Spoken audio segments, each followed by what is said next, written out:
This is the Boston Celtics newsfeed for Sunday, October 27th, 2019. Reporting from Boston, Massachusetts, I am Mike Walsh for CLNS Media, the leading online provider of audio-video content for the NBA's winningest franchise. Playing in their first back-to-back of the season, the Celtics started Saturday evening a little sleepy in the city that supposedly never sleeps.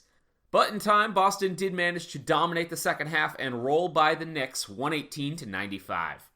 It was another second-half comeback for the C's, who outkicked Toronto in Boston on Friday night, but less than 24 hours later, they faced a 51-46 deficit at halftime in New York last night.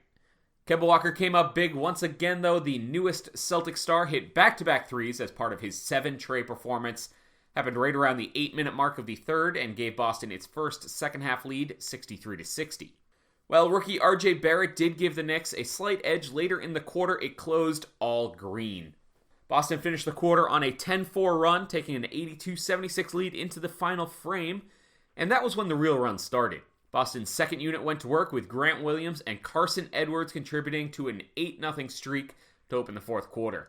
It was capped with a tech whistled on who else but old pal Marcus Morris. Tatum sunk the freebie, and it was all of a sudden 90-76 Boston. Kemba had another big fourth quarter, scoring 10 of his 32 points there. Coach Brad Stevens had this to say about his new point guard. I mean, he got it comfortable in both of the end of the last two games. But you can just tell when he puts that ball on the floor how quick and tight that pickup is. And when he gets into his shot and has a little bit extra pop, he doesn't miss very many of those. Like, you can just, for whatever reason, you could see it in the third quarter yesterday. I said this many times, being around Isaiah, being around Kyrie, being around Kemba, you can just kind of see it.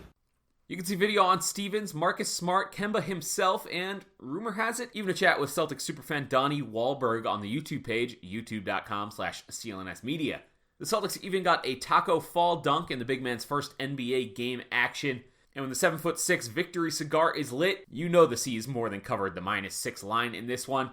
Hope you put some cash down on it with our friends at betonline.ag. With the NBA season underway, betonline.ag and CLNS Media have been giving you an extra 50% added onto your sports betting bankroll. All you got to do is go to betonline.ag, use the promo code CLNS50. Best part is the bonus will be added onto your balance within seconds. Again, please support the Boston Celtics newsfeed by going to betonline.ag. Use the code CLNS50. Please see betonline.ag's general rules for additional terms and conditions. Walker led the way with 32 points on 11 of 17 shooting. He was 4 of 5 on twos. Jaylen Brown chipped in 19 points and was at the line 8 times. Jason Tatum added 15 points and 9 rebounds, while rookie Carson Edwards had 10 points off the bench. Marcus Smart spent his time off the bench stat stuffing. He finished with 12 points, 6 rebounds, 4 assists, a steal, and 2 blocks. The Celtics used their third starting center in as many games, with Robert Williams III getting the call last night. He had a solid all-around effort with 4 points, 7 rebounds, 3 assists, 2 steals, and a block in 22 minutes.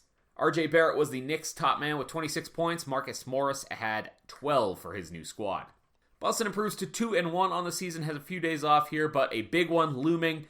TD Garden's going to play host to Giannis Antetokounmpo and the Milwaukee Bucks on Wednesday at 7:30 p.m. First matchup since, obviously, the Bucks knocked Boston out of the playoffs last year. Keep it tuned to clnsmedia.com and the YouTube page, youtube.com/clnsmedia, for complete pre- and post-game coverage from our team at TD Garden for that one. Be sure to subscribe to the Boston Celtics newsfeed and follow along on Twitter at CelticsCLNS. Till next time for the CLNS Media Network, this has been Mike Walsh.